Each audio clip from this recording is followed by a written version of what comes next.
All right, wanted to talk a little bit today about shelter building because I know on YouTube generally you see a lot of these really nice fancy debris huts and things like that.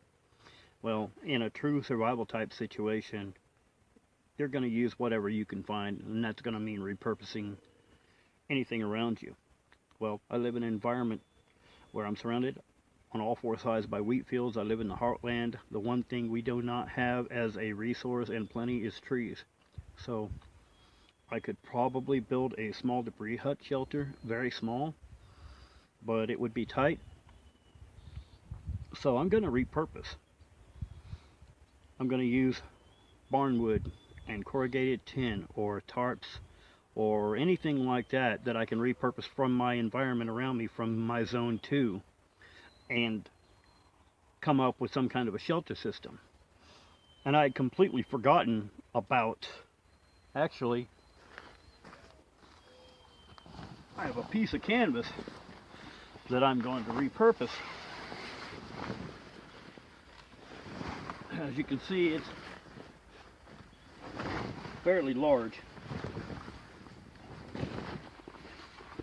This piece of canvas, oh, if I had to guess, I bet it's 8 by 12. But it's a little dirty, but it's in terrific shape. Okay. This piece of canvas is already a 50-year-old piece of canvas. This come off of a pop-up that we had bought a few years ago. We saw an ad on Craigslist and they only wanted a $100 bill for it. My wife and I, we went and looked at it, and it's an old 1964 pop-up camper. And this piece of canvas here, this attaches to the front of the pop-up once you get it up. There's a track that runs along the whole length right over the door. And this piece of rope in this casing, well, this threaded through that track, and this come out and opened up over the whole top of the door and made an awning, 8 by 12. So you could be outside even in the sun, even in the rain. But I'd forgotten all about this. And since we're repurposing this piece of canvas, tin, 2x4s, barnwood, whatever we can find, that's what we're going to build our shelter out of. You know, I'm not going to hack down trees. I'm not going to be dragging in 12-foot sticks of deadfall. I might if I could find them. But if I can find 2x4s, you know what? 2x4s it is. Use what you've got. Let's see, we got some grommets on this. Has a metal zipper on it.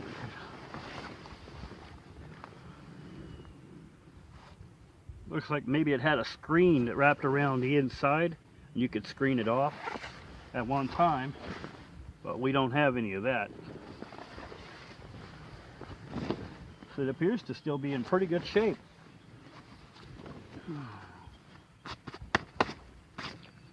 Dirty,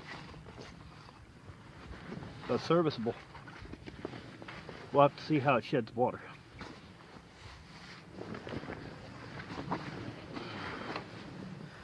Alright, what I've come across is I've got a piece of wood here from some trees that we took out that I had cut down and was thinking about leaning up out here. That V right there, leaning it up here somewhere and then having it drop down and be a ridge pole for a plow point. But what I think I want to do instead is I found a 2x4. Got some other bits and pieces attached to it, but it's about 14 feet if I had to guess. And that other piece that I'd showed you over there isn't really big enough to span these two cedars. Because I think what I want to do is I want to span these cedars across here and across there with some kind of ridge pole. And then I'm going to use this tarp, and this will give me plenty of height clearance so that I can stand up under here. So we're going to give that a go.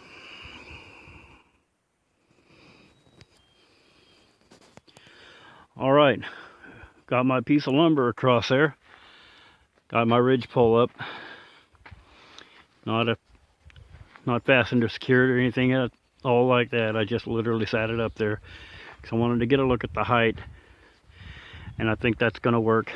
I've done something similar in this same location before, so I'm sure this will work out. All right, let me show you what I got so far. I got this piece of canvas stretched.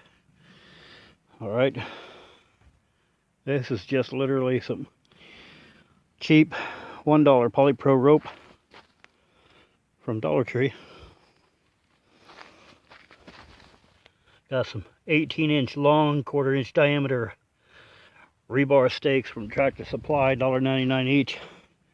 I think we bought 2 dozen of them a few years back. All right, got another stake here, tied out. Probably going to need to work on shifting things, snugging things down a little bit. But what I wanted to show you on this piece of canvas is on what I like to call the front. A stake way out here. And I have it just tied off here to a cedar branch instead of a stake out on the ground. This is what I'm looking at. This right here, just like those other two where I'm tied off with grommets, it's supposed to be a pole up through here that holds this out. Now if I don't do something with that, this is basically a drain. This is going to fill with water, and I've got a trough. I could hang something here and encourage the water to run off there, especially if I was catching rainwater for my use, for drinking water, for cooking, for bathing, whatever. Some kind of a rain catchment system.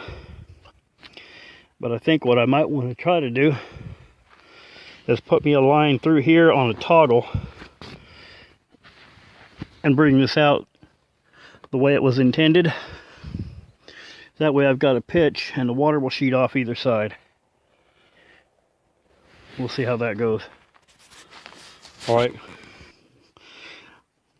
Take me a little piece of cedar here, and I'm going to tie this piece of cedar off right around the middle with some of this polypro. Just like this. I'm going to make me a toggle. I can slip through this grommet and twist it, turn it out like that, and that's going to pull against this canvas. And then think I can just anchor right up here to this cedar and run a line up, and that'll get my pitch the way I want it to make sure we sheet that water off. All right, now we've got our pitch and this looks like it is supposed to. See how we got this seam that runs around here and here. That's how this is meant to hang. So I have to hang it for the most part as the original design intended. But I've tied off here, just wrapped around, got a couple of half hitches in that. Run down through the grommet here with this polypro. And you can see on the inside now the toggle. Keeps that from popping out. And this is not really sure what to call this. Not my grandpa back on the farm, we always called him a sheep shank, because you could take a rope down with you length of rope, 5-6 feet, whatever, and drape it around the animal's neck. And you could use this knot, and you could walk an animal home basically on a leash. And it's a self-tightening knot. I mean, it gets tighter as you pull, so if they try to pull away, it gets uncomfortable, so they tend to stay with you and follow you home. But as you can see, I've got a nice wide place in here. Now I hang my hammock the way I did last year, and I've got plenty of cover under here now. I've got a steep enough pitch there that water's going to sheet off, and the way that this is now done with that pitch, water's going to sheet off both corners, that direction and this direction. Now I can just hang my hammock tied directly onto this 2x4. Actually, I'll hang just outside this limb right up here, and my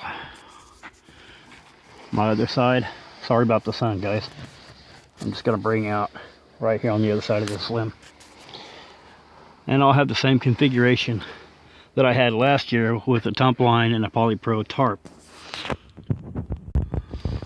Alright, well, she ain't much, but this is my final product.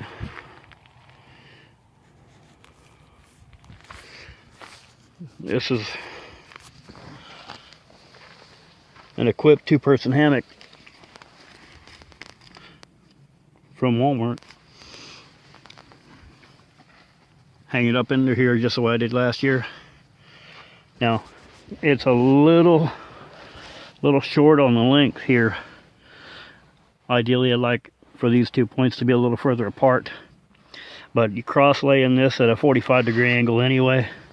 And if you cross lay in a hammock, that's a mistake people make with a hammock, by the way, is they laid like this.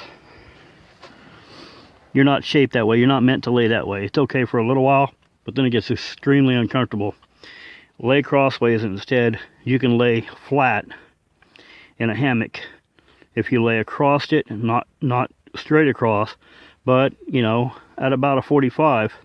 And this 2-person hammock is nice and wide when it opens up, so it allows plenty of room.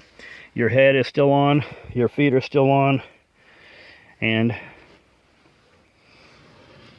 it's really comfortable.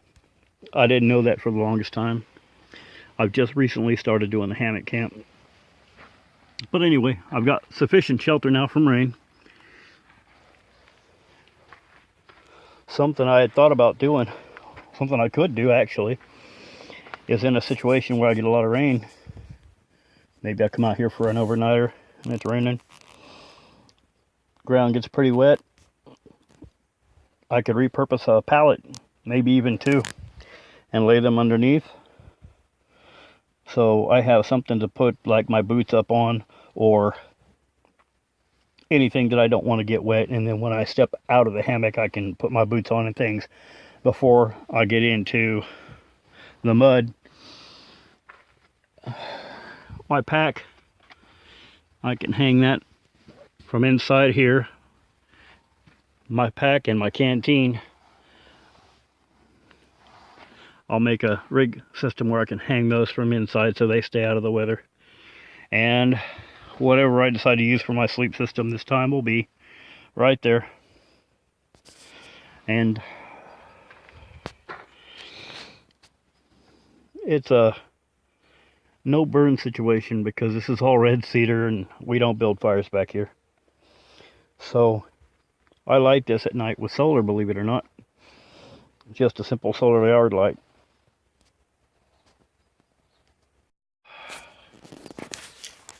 Well, there we go. Got myself a place to sleep. Boy, that setting sun's bright. Inside, out of the rain, out of the sun. My tarp looks like it's in pretty good shape, better than I thought it would be for 54-year-old tarp, 1964, 2018. So it's quite old. Probably actually manufactured before that.